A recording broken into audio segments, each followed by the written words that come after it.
Welcome. Good morning to today's webinar with Gordon Jones. Today we're talking about blockchain basics. Welcome, Gordon. Thank you for being here. We appreciate it. Before we get started on today's webinar, I'd like to go over two very quick housekeeping items.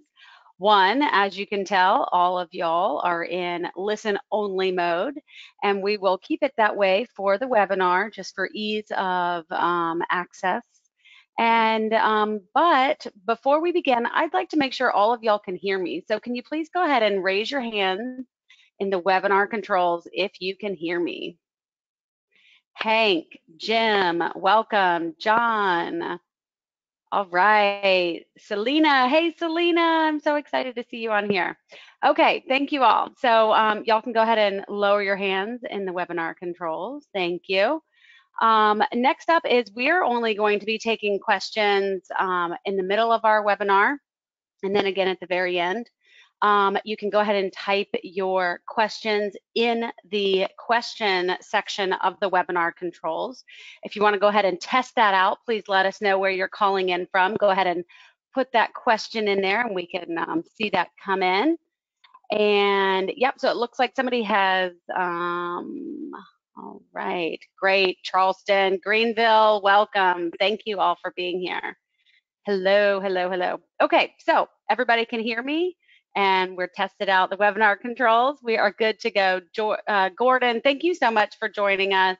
We're excited to learn a lot more about blockchain, cryptocurrency, and everything in between. I'm going to go ahead and hand the webinar controls over to you. Oh, did you see that? Are we good? Yeah, okay. All right, so I'm going to go ahead and hand it over to you. Thank you for joining us again and welcome. Thank you. Thank you. I appreciate it. Thank you for the opportunity to be able to talk to the South Carolina Research Authority community in the South Carolina. Actually, I posted this on LinkedIn, so we probably have some people from across God's green earth. So again, thank you. My name is Gordon Jones. I teach blockchain basics at the University of South Carolina as an adjunct professor. It's our first semester of the course, and we've got a lot of activity going on there. And I'm giving away 3 points to the students who attend the meeting today. So hopefully they're logging in and attending, and I will know because I get the list of all those who attend this meeting. So I'm gonna go ahead and jump right in here. Hopefully you can see my screen well. So who is the most unstoppable person in the world? This person is one that President Trump can't bully with his tweets. The Fed chair can't inflate his currency away. The Federal Trade Commission can't find him. The IRS can't audit him. The World Bank can't sanction him. And even Interpol can't arrest him. He lives beyond the reach of any government. What is his name? Well, it's Satoshi Nakamoto, the creator of Bitcoin. So I want to welcome you today again to the Basics of Blockchain, our discussion through the South Carolina Research Authority in partnership with Palmetto Chain, which we'll talk about that a little bit later. So the agenda today is, what will we learn? We're going to learn a little bit about money, a little bit about cryptocurrency, a lot more about blockchain itself, and then really focus on applications and business models that can leverage blockchain. And so what I really like to do to get the whole idea of this started off is talk about what value is. And I've got a little, I call it the Motel 6 measuring stick. So in 1962, a stay for one night at Motel 6, and this is when they launched. So they launched in 1962, it was $6, which is how they got the name Motel 6. At that time, an ounce of gold was worth $35.35 for the most part. So at that time, 1 ounce of gold would bring you 6 nights staying at a Motel 6 in 1962. So how does that compare to today? So on average, a Motel 6 night stay is $69. That may have fluctuated because of the pandemic, who knows? An ounce of gold is currently around $1,900. And so today, 1 ounce of gold will bring you 42 nights stay at a Motel 6. And what this basically illustrates is that everything has its own value, and as values change amongst assets, then the trade is actually variant based upon the supply and demand and cost of those assets. And so we'll talk a little bit about that today. Actually starting off with money, that's basically what money is. It's a measuring stick. It measures the value of time. A lot of people think it measures the value of an item, but it really measures the value of time because every item takes time to produce. One way you can think of this is your job is fixing the value of your time. So when you go to work and you're getting paid per hour, whatever you're giving away your time for, whether it's $10 an hour or $300 an hour or an annual salary, this is how you value your time, okay?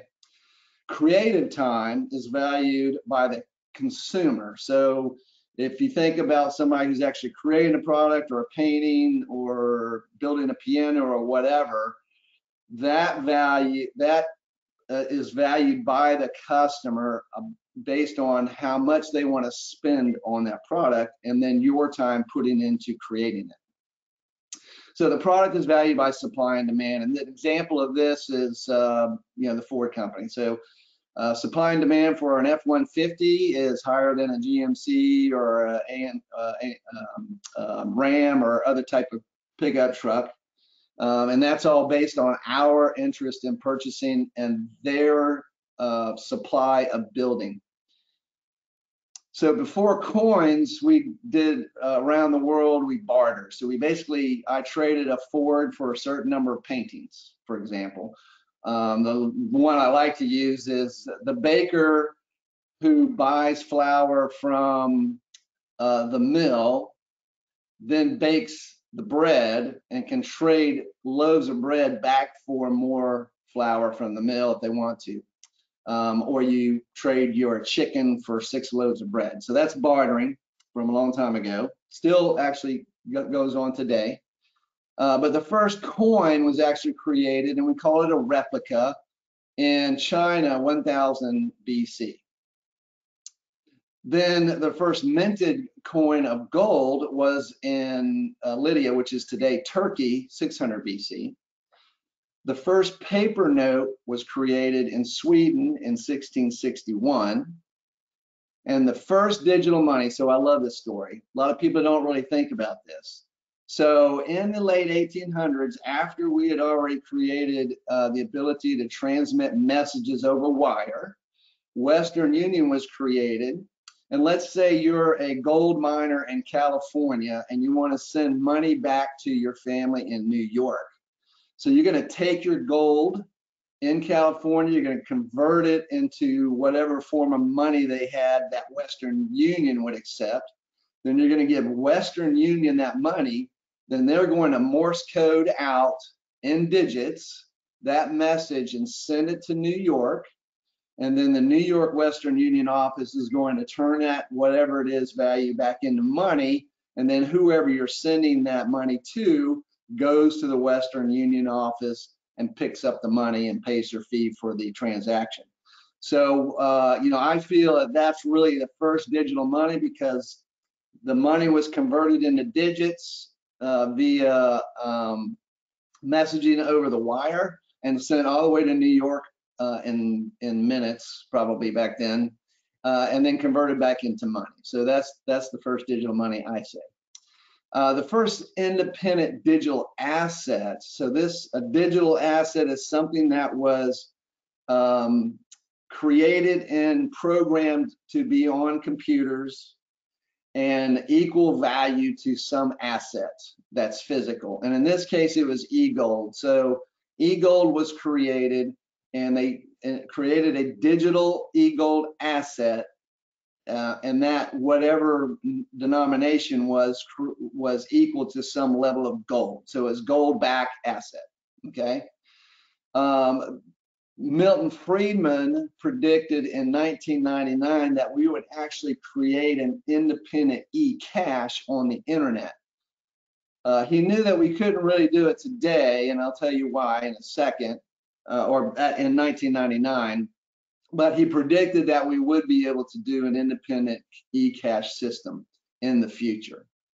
And from starting from the mid 1990s on, there were several attempts to create an encryption-based digital currency because what they wanted to do was really try to stop people from copying the code, which is really leads to why these digital initiatives all failed. Okay, and the reason is because what we call the double spend problem. So the trust problem when currency can be spent more than once. So in other words, they were worried about people being able to copy the code of that digital currency and then reusing it. So for example, if I had 25 cents in a digital currency and I went to the convenience store and picked up a 25-cent piece of candy, and somebody was able to duplicate that, or I was able to duplicate that and then go to another grocery convenience store and use that same 25 cents to buy another piece of candy, which convenience store has the real currency? And so this has been the historical problem that we've been trying to solve since the internet basically was created. So this is exactly the problem that Satoshi Nakamoto, and just so you know, Satoshi Nakamoto is likely not a person, it's likely a team of people who wrote the original white paper on how to create a decentralized digital currency using cryptography. And then from the posting of the white paper, a community built around Bitcoin to actually build and deploy the system. And so they were not able to do that without what we call blockchain technology. So the innovation that Satoshi Nakamoto created was not only Bitcoin as a cryptographic digital currency that cannot be duplicated, solving the double spend problem, but it also created a platform that we call blockchain to allow it to be decentralized and not controlled by any one entity, okay? And that's what we'll be talking about today.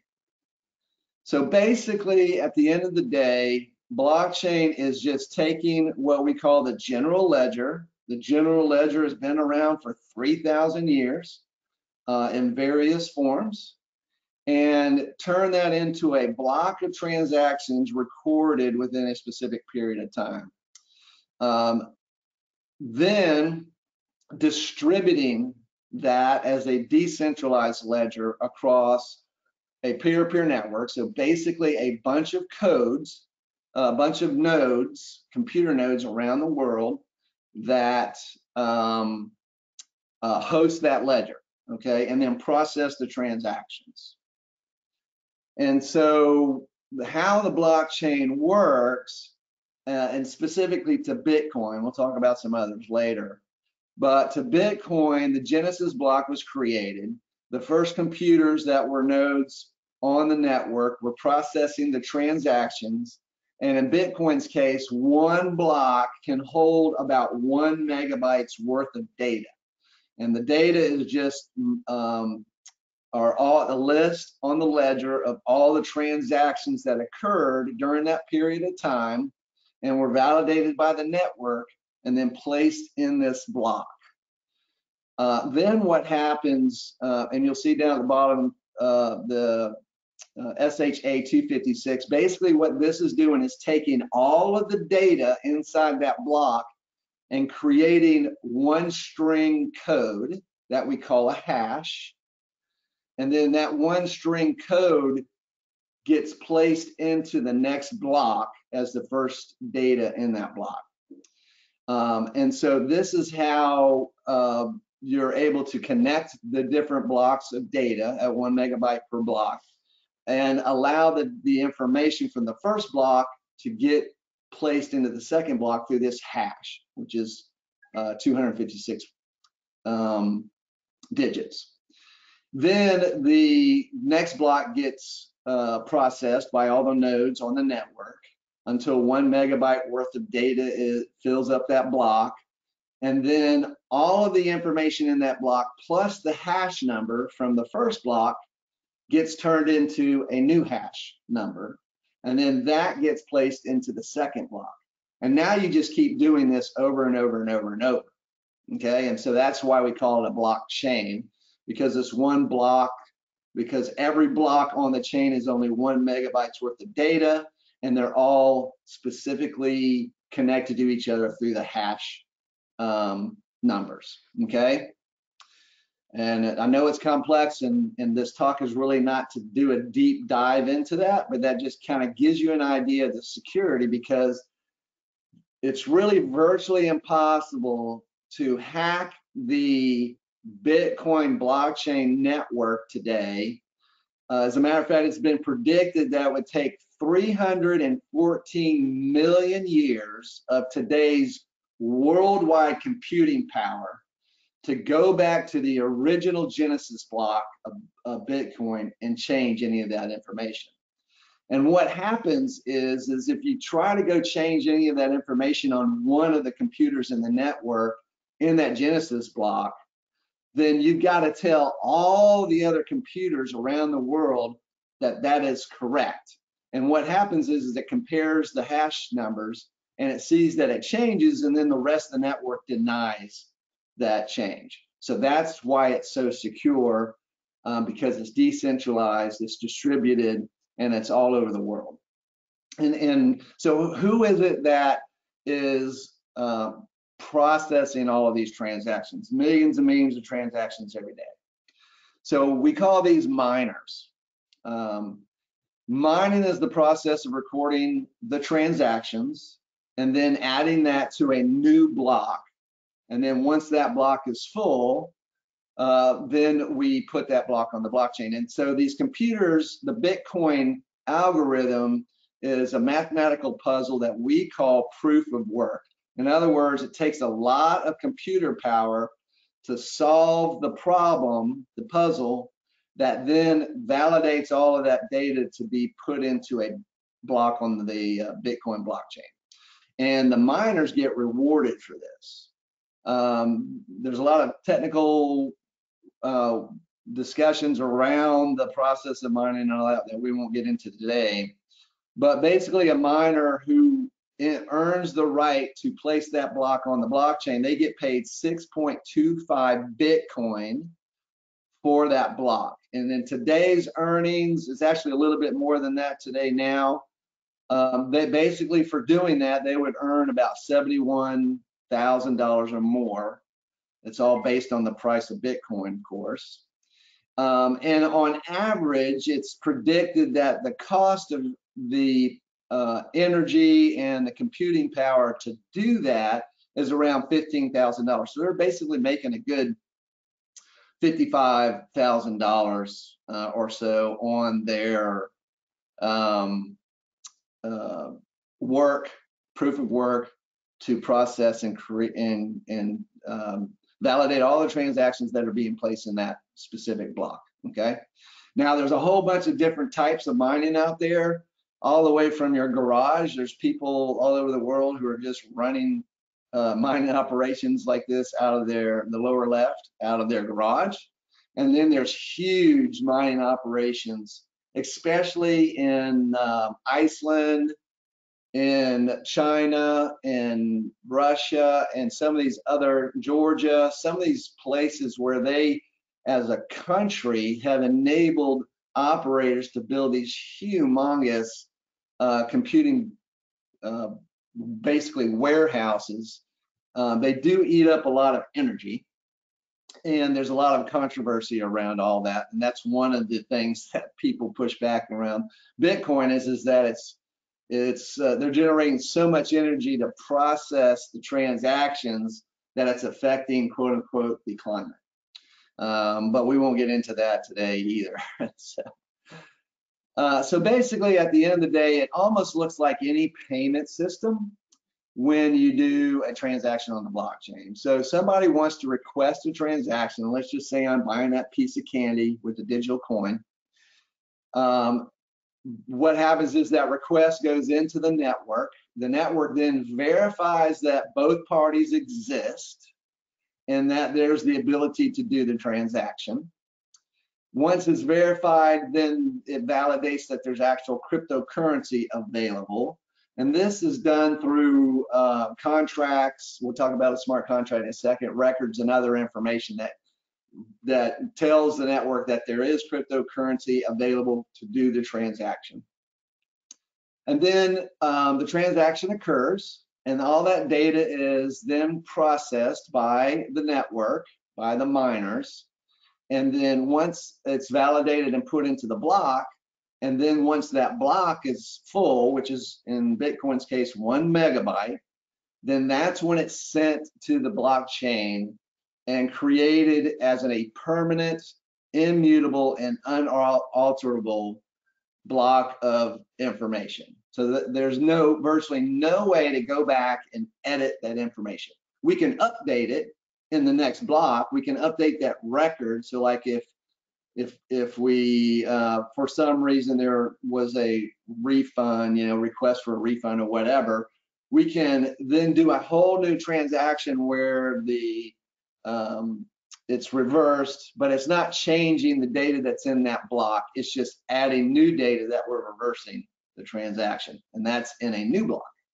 Okay, and then we'll signal back to the users, both users, that the transaction has been completed.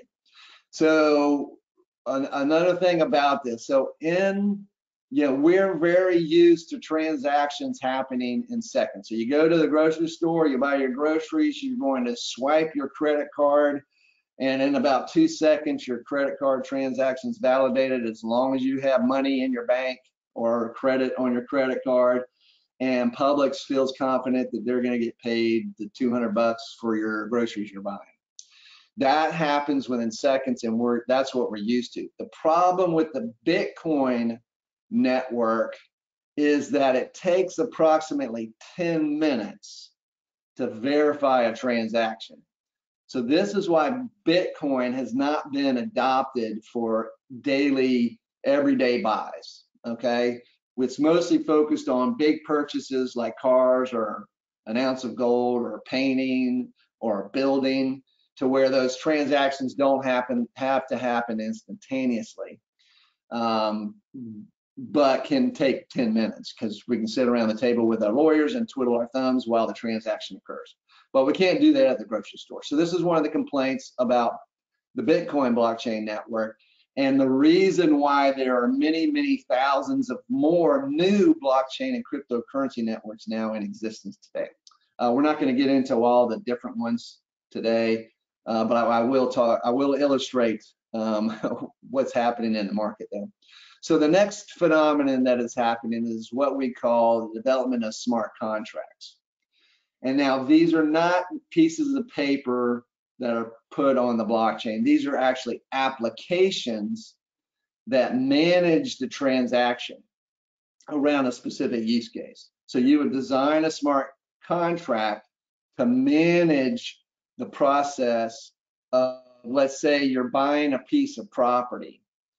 You've got the money, the property owner has the deed, and the smart contract will utilize the blockchain network to validate both parties and then execute the transaction. You can, in this case, you can almost think of it as an escrow model, where I've put in my $200,000 to buy this house, and the guy selling the house has accepted the $200,000 and puts the deed in there, and then the handshake occurs, and I receive the deed, and the seller receives the $200,000 in digital currency.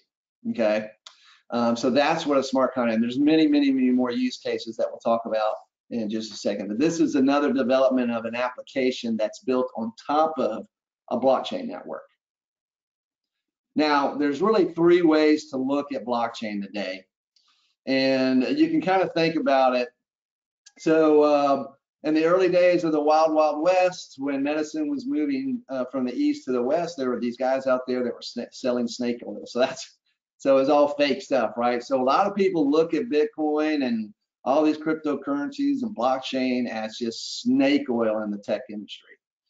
But there are quite a few people who now understand that can be a significant improvement in process execution, especially around immutability, so creating immutable records that can never be changed. Also creating transparency, so while I remain anonymous participant, the transaction that's happening can still be transparent, and that's the way the Bitcoin network is created.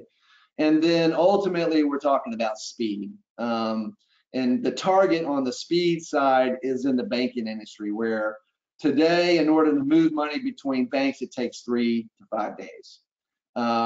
With the Stellar network and Ripple network, these are two different blockchain systems that were specifically designed to transfer money between the banking systems to reduce that time down to 2.5 seconds. So people see that the blockchain is a significant improvement in the way we do business today. Those of us who are really involved in it, and from a business perspective, we believe that this is a fundamental change in the way that businesses can transact. We're creating decentralized, which means there's no central entity in the middle of our transaction who's dictating the terms or taking taxes out of it. It allows us to do participant-based ecosystems and also disintermediate the middleman. And I'll show that to you in a second. So we really feel that we're entering in what we call the 5th industrial revolution. So if you think about this, in the late 1800s, early 1900s, the Industrial Revolution was happening, spreading from Europe into the United States. And then, and that was all key, but I think the trick was in what is called industrial assembly. And this is when Henry Ford created the assembly line for his Model Ts. Huge disruptor, changed the auto industry, got away from customized one-to-one automobiles, and allowed the automobile to then be sold to everybody who could, who basically middle income. And that revolutionized the whole auto industry. But then also in that model of industrial assembly also revolutionized every other manufacturing process. So the next one, oops, sorry, is computer. So Alan Turing basically invented what we believe is the perfect computer, idea of the perfect computer during World War II. And then DARPA, in an earlier DARPA created the internet, which we now leverage around the world. Tim Berners-Lee invented the World Wide Web. So that was a total disruptor and allowed us to leverage the internet to change the way we do business. And really, the internet wasn't anything until Tim Berners-Lee created the World Wide Web. And so finally, the last one is blockchain. And we believe that this is going to change the way that every single business happens around the world. Ultimately, and it'll take time to do that. So if you think about it from an opportunistic standpoint and even an investment standpoint, and just so you know, in 3 minutes, I'll get to questions, first round of questions. So if you're a trader, you understand what an S-curve is. From an investment standpoint, you don't really want to invest, if you're risk averse, you won't want to invest too early, which is usually up to 10% of the evolution of the creation of that technology. And so we believe we're past the 10% and we're entering into the 75% time of the S-curve when it's time to invest in the technology. Not just Bitcoin as an asset, but the technology. And I'll illustrate that here. So this is a great power steering, microwave, cell phones, internet, computers, microcomputer, all those are illustrated here as S-curves. And you can see how they scaled rapidly. So the window to invest in this was really not very long, because these things ramped up so fast that those who were just so nascent around it, and they got in it just too late. So if you're not in the 15 to 20% range from the standpoint of evolution of the technology, then it's really hard to turn $1,000 into $1 million. But we can do that today. So before we go into this, I'll go ahead and open it up for questions, Julia, if you have any. All right, great, thank you. Yes, the questions are pouring in. So I will just get started, let you get a drink of water before we do that. And the first question that has come in is from a gentleman named John. He says, how do you see Ripple and Stellar growing in the future, in the near future? Yep, so Ripple has definitely got a little bit more prominence than Stellar does. I like Stellar, and I've actually created a token on the Stellar network and built a Stellar node.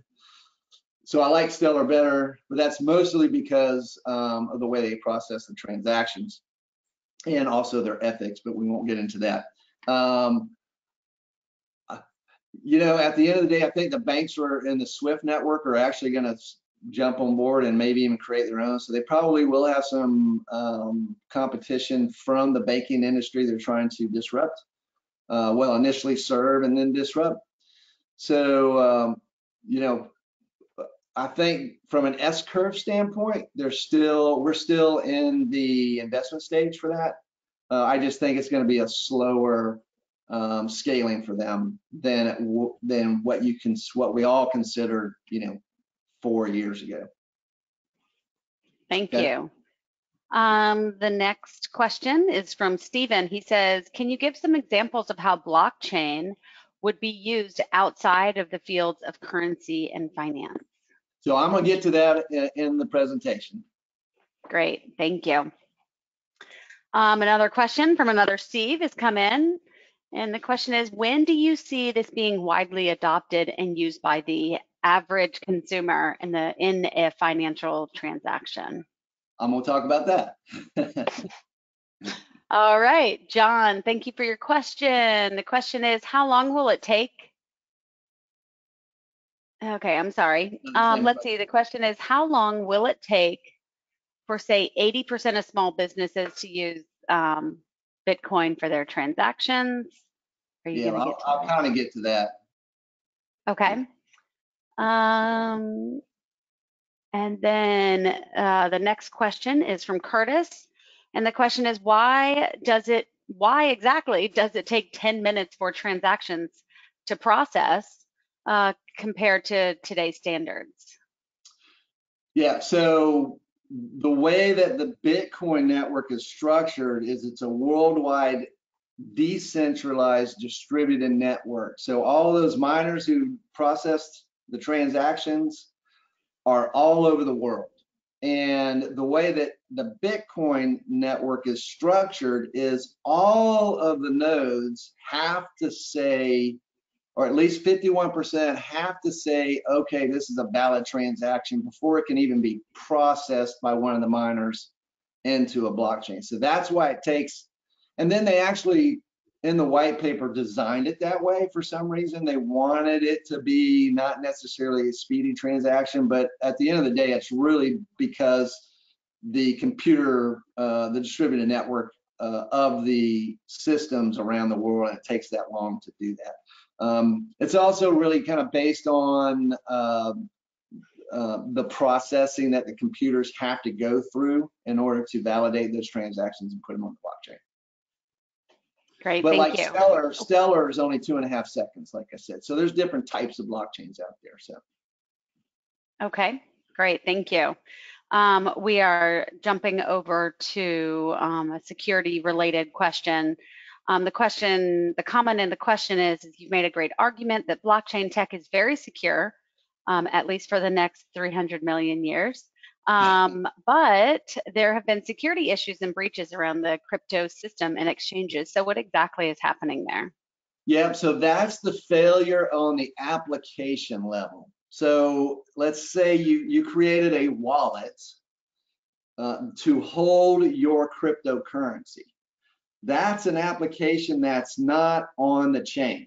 It's outside, and it's just allowing you to move your cryptocurrency from the exchange into your wallet. And so the security of your wallet is all dependent upon the developers. So you have to choose the right wallet to hold your cryptocurrency. Same thing with the exchanges, especially all the early exchanges that were out there. You know, these guys just programmed, put together, and threw together an exchange that allowed to be able to trade cryptocurrency. And in a lot of cases, like Mox,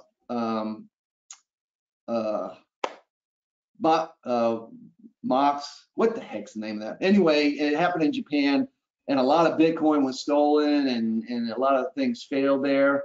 So that was all really the fault of the application developers. Okay. Mt. Gox. Mt. Gox, thank you. That would be Jeremy. Type that in. Okay, so thank you to Jeremy. Okay. All right, another question. Who is the group behind Stellar or Ripple? And basically, who created them and who manages them? Oh, well, so it'd be better to go just do research on that. I have some personal relationships with those guys. I've got my own personal opinions about that.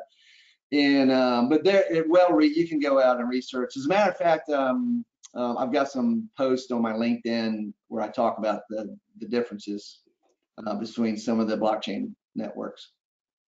Okay, the questions are endless. So if you just want me to take a pause and you want to hop back into your presentation. A lot of these questions will probably be answered with the rest of the okay. Okay. All right, sounds good. You just let me know when you're ready for questions again. Thank you. All right, I'm gonna try to whip through the rest of this in 15 minutes, and so we can have a good discussion the last 15.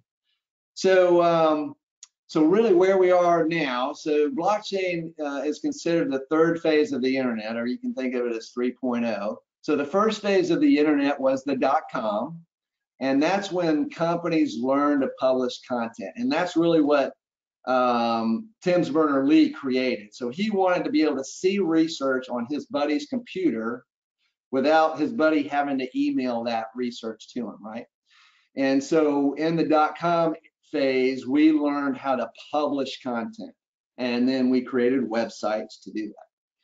Phase 2 was social media. So that's when Facebook and MySpace and all those guys started learning how to utilize the internet to exchange content and make it available for masses. So we could create a website to publish the content in phase 1, but that doesn't mean everybody gets access to it. In social media, now we can create the content and put it in a social media and then share it and show it to everybody that's available for viewing. Now phase 3, so this is where blockchain comes in. So blockchain is when individuals learn how to exchange value. So we're able to leverage the internet to understand the content, and then let's say I want to purchase something or participate in the funding of a building, an apartment building, and then receive dividends from that. So that is the exchange of value that we can produce over a blockchain network. Okay, and that's really the value here. That's where all the disruptions happens. That we're able to actually manage the exchange of value without third parties like lawyers and brokers facilitating that for us, because they're just supposedly the ones that provide the trust. So this will change our world in fundamental ways. So new technologies such as Bitcoin can be valued by the network effect. And so Bitcoin would not be in existence if it wasn't for all of these node computers around the world processing these transactions. And this means that adding value as new users come into the network, it increases and exponentially the value of that network, which is why Bitcoin is still number one, because it's the most recognized, it's the most utilized, and it's got the strongest network for the most part. I'll talk a little bit about Ethereum in a second. And then basically Facebook is the quintessential example of exponential value growth in a network. So where are we from the understanding of what blockchain and cryptocurrency is? In the United States, and this is probably a year old, about a year old survey done by YouGov, in that 40% of Americans are familiar with cryptocurrency, and that really just means they know that Bitcoin is this digital thing on the internet. So it doesn't really mean a whole lot, except that they understand this digital currency exists. And this is the breakdown on the ages.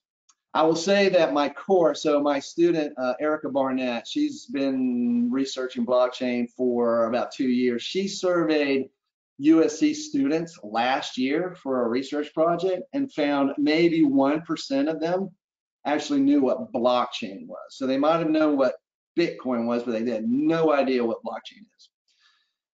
And just an example of that is I've got 18 students out of the 50,000 students that go to the UofSC campuses in my class. That I need to be doing a class of thousands of students in order to get these kids ramped up and prepare for their career after they graduate, which is one mission I'll talk about in just a second.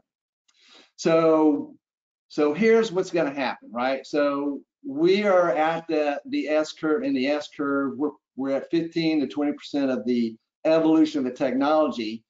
So now the big boys are coming in. And when the big boys come in, it will happen, right? Because all of these companies are billion, trillion-dollar companies. And when they get behind something, they're going to make sure it happens. So, you can believe that it's going to happen. Okay. Now, last week, PayPal, which has 317 or 70 million users, has said that in 2021, they will not only transaction Bitcoin, but allow you to hold Bitcoin in your PayPal account.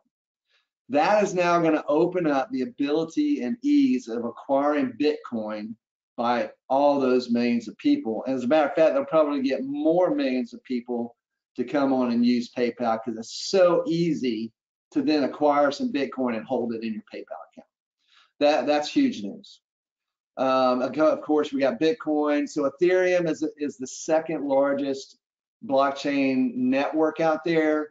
It was created to really focus on the creation of the smart contracts that execute business between parties. And so that's why they're doing very well. And there's a lot of applications being built on Ethereum. Hyperledger is also very large. And this is what most of these companies are adopting. IBM, Intel, lots of others have created their own version of a Hyperledger blockchain. So Hyperledger was initially created by the Linux Foundation as an open source blockchain solution. So Linux is the open source operating system foundation, nonprofit. They give it away for free. And it's the same thing with Hyperledger. If you know how to program, you can go in and create your own applications on the Hyperledger blockchain. Now, this was other big news. So for years, the United States Federal Reserve has said they're not going to create a cryptocurrency. About a month ago, they announced that they have actually engaged the MIT lab people in Boston to help them digitize the US dollar. So it's not really going to be, it's not likely to be a real cryptocurrency the way we think of Bitcoin, but it will be a digital currency based upon the US dollar that is cryptographic. It just won't be decentralized. It'll be centralized and controlled by the Federal Reserve. But this will then enlighten more and more people as to, you know, what digital currency is and how they can use it. Okay. So really the key of all this is trust. So you want to be able to trust in the transactions, right? So, and this is where disintermediation comes in. So the reason we have especially the brokers, the importers, and the processors, the reason that they're in the middle of the supply chain is primarily to provide trust between the parties. So in this case, the farmer to the chef. You know, we should be able to replace the broker, importer, and the processor, because that could be handled electronically. And so this is what we see happening with the use of blockchain in supply chain. So when do you want to use blockchain? So it's when you want to store information immutable, make it immutable. So in order, court judgments, health records, you want to put that out there. You want it to be permanent. You don't want it to ever be able to be edited or changed or stolen. You want to be able to add to it, but that's where immutability comes from. So decentralization, that's when you want to decentralize the control. We have an application around identity that we're working on right now. And there's a lot of other reasons to be decentralized. So, and then proof of ownership. You want to be able to prove you're the owner of whatever that document. In this case, it could be property deeds. So I want to go into real quick a use case that we're developing, and that is around, let's say you're the student and you're at the bar and you want to, or the restaurant, and you want to order a beer with your dinner. You know, the bartender or the waiter's a really nice guy, but do you really want that person to see your address, your name, even your real birthday? So what we're doing is, and this is in partnership, but this is from the students in my class and some other people that are coming on board around UofSC, is to create a blockchain application called Validity, which would, the first phase of it is a digital ID. And so, yes, yeah, you can have and show your name and address and all that just like a normal ID, or we can, the user is in absolute control of their own identity in this model. And so we could verify that this person is of age to purchase that drink, and that's all the waiter. That's all she has to show the waiter. Her picture to verify that it's her, and then the system that's trustworthy because it's leveraging blockchain and it's immutable. Once we verify the information and put it on the blockchain and make it immutable, now she can prove that she's of age to order that beer without showing all of her demographic information that she doesn't want to share. The other use case of this is around verification of your the rest of your identity, which is around your credentials. So issuers like your university where you got your degree and your transcripts, or an employer to verify your job, historical job experience. So that data all then gets verified and pushed back into the Validity network from the verifier, and including we can verify state ID data, all that's put in. Then that gets embedded on the Validity blockchain, and it becomes an immutable record that now anybody can trust that that information is valid, because we already validated it. And a third-party company validates all that information, and then we embed it on the blockchain. And now, if you're going for a job, or if you're looking for a job and you're applying to 100 different employers, now because this record is immutable, those employers, when they want to hire you, don't have to now spend $100 to do a background check on you. All that information is already provided. Even though you as the individual providing it to the employer, they don't normally trust that, but because it's a Validity blockchain immutable system, and we'll teach them why it's valuable to them, then that person can share this information as they wish to any employer, and the employer can accept it. Okay, so those are the two use cases right now that we're developing around the Validity project. We've got an Indiegogo campaign going on right now. You're welcome to, it's not really live yet, but we are accepting pre-registration emails if you want to go do that. So here's Palmetto Chain. We created the Palmetto Chain. It's a 501c3 turning into a 501c6. In order to, the original version of it was to create a blockchain utility that everybody in South Carolina could leverage, from individuals to businesses to government. And these are all the use cases that we see that we as South Carolinians can use a blockchain network. Okay, what we're doing now is we've got to get South Carolina's laws ramped up to enable us to create blockchain companies. And so we've got legislation that is in the works now, the South Carolina Blockchain Industry Empowerment Act. Basically, that would allow us to design a blockchain technology incubator that's okay with all the laws in South Carolina to create new companies around blockchain and cryptocurrency. And then we also had the South Carolina Financial Technology Sandbox Act, and that basically is just an environment that allows people to experiment without getting in trouble from the state. We are also recommending to the state a statewide task force to research all this.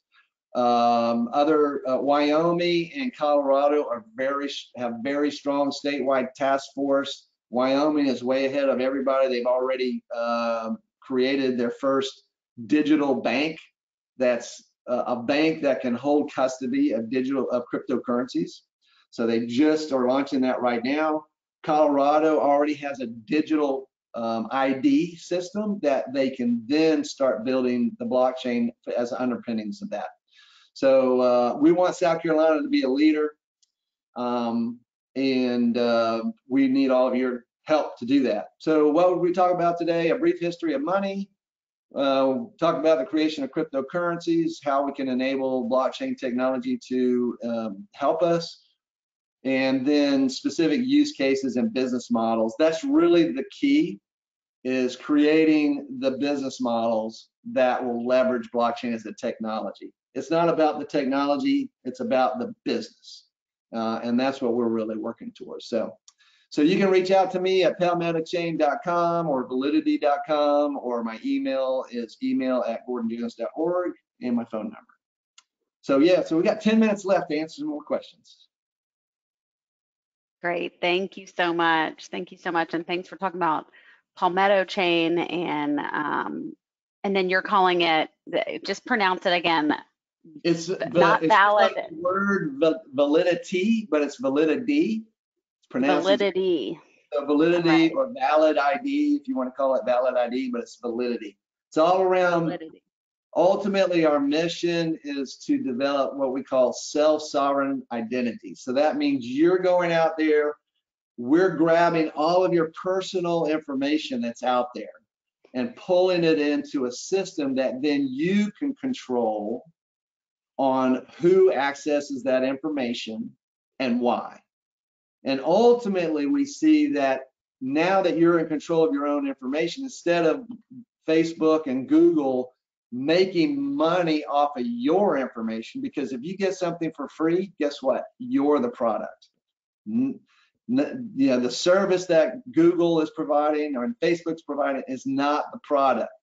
They get paid by the advertisers to provide you information from the advertisers. So you're actually the product, and they're taking your information to drive that from the advertisers. But anyway, that's my soapbox. Well, since we are talking about it, a question has come in on this, and the question is, how would Validity avoid a Trojan horse with regards to fake IDs? Yep, so we haven't designed the system yet. As a matter of fact, it's only a month and a week old from an idea standpoint. But we do have a white paper. We do have presentations. We do have videos out there. You can go to validity.com and just see all that stuff. So, so what we're doing, we're a business. So we see Validity as a validation service, a verification service, just like, so the University of South Carolina, when they bring on a new employee, they hire a company called HireRight to do all of the background checks, check your schooling, check your employment history, check your criminal background. So we're doing that. As a matter of fact, we're doing it in partnership with HireRight. So they're going to do all of our third-party verifications, get it from the schools and everything, and then we embed that into our application on the blockchain. And so that's how we believe we will avert a Trojan horse. Also, we can scan a driver's license and get that data pulled from all 50 states, directly from the state. So we're incorporating that into the, it's almost like know your customer that a bank has to do in order for you to open up a bank account. But good question. Okay, good, thank you. So going back to a Bitcoin related question, and the question is from John, and he says, do you see Bitcoin being like Napster in the early 2000s? And if so, what are the latest companies like XRP, Stellar, Ethereum, et cetera? And you know, who is being the next best thing? Oh, well, so the next best thing, I'm invested in 13 different projects. So, and they're varying, they're all across the board. But Bitcoin is nothing like Napster. So Napster was a peer-to-peer network, but it was totally unsecured. And they were, basically you were using Napster to steal music, right? Or videos from another person's computer, even though they opened it up to you. So that's why the music and the creative industry wanted the government to put the P-squatch on that, because basically people were just stealing. So Bitcoin's nothing like that. Now there are projects out there that are creating new blockchain systems, including cryptocurrency, that are scams. So you do need to do your research. It's just like investing in a company right now, or buying a product from a trusted source. You want to go in and do your research on what they're doing, who they are, who's involved. So if you go to Validity, you will see all of our advisors. Our advisors are lending us the credibility right now because we haven't built anything yet. So these our advisors believe and understand the vision that we have. And so that's what you have to research when you're looking at these projects. But if you reach out to me, I do have some ideas, but I don't want to just talk about this publicly. But there are some really good opportunities out there. All right, so we've got 2 minutes left, and we've got a really good question here on the tipping point. What's going to get everybody over the hump to, you know, kind of buy into into all this? Yeah. So the question is very long, but that is the gist of the question. I'll let you address that for our last 2 minutes. So there's two angles on all this, right? One is the cryptocurrency market, and then the other is blockchain technology. So I think blockchain technology, we're at the tipping point. The big companies are all, you can go to Deloitte & Touche and say, hey, I want to build a blockchain solution for my company, and they'll do that. So that's already today, you can do that. There are consulting firms all over the place that will help you build a blockchain platform for whatever you need in your company. Cryptocurrency is a little bit different, but it's been around, it's been more prominent. But with PayPal coming in, you know, Facebook and company creating Libra, and the federal government's getting into centralized digital currency, that's happening now. So I think especially with PayPal and those kind of payment platforms that already exist, that we already trust, when they adopt the ability to use cryptocurrency for those transactions over their platform, then that is when, because at the end of the day, we don't care how it works. We just care that it works. So, and then if we can get it cheaper, you know, then we can get it cheaper and faster. So So ultimately, we're not going to care that there's a word out there called blockchain or cryptocurrency. Ultimately, we're going to get to the point where I'm buying something and it's secure, or I'm transacting business, I'm buying a house and that property deed is being transacted, and I can do that without going down to the lawyer's office. So that's the stuff that's evolving now. And I think with all these bankers and broker and the big investment houses and all that, and then trillion-dollar corporations coming in to build things for us, I think we're at that tipping point. Great. Thank you so much for ending on that good note. I want to thank everybody that joined us today. And I especially want to thank you, Gordon. Thank you very much. Very informational, very educational. There's one more question that we didn't get to, but I'm going to email that to you and Okay. CC the person who asked the question. Sure. And your contact information is there. I just want to say thank you so much again. And this webinar will be posted to our website within the next 24 hours, I'd say. So if anybody would like access to that, we can share that. So, but thank you again so much, Gordon. All right, my pleasure. All right, bye, everybody. Bye. Thank you.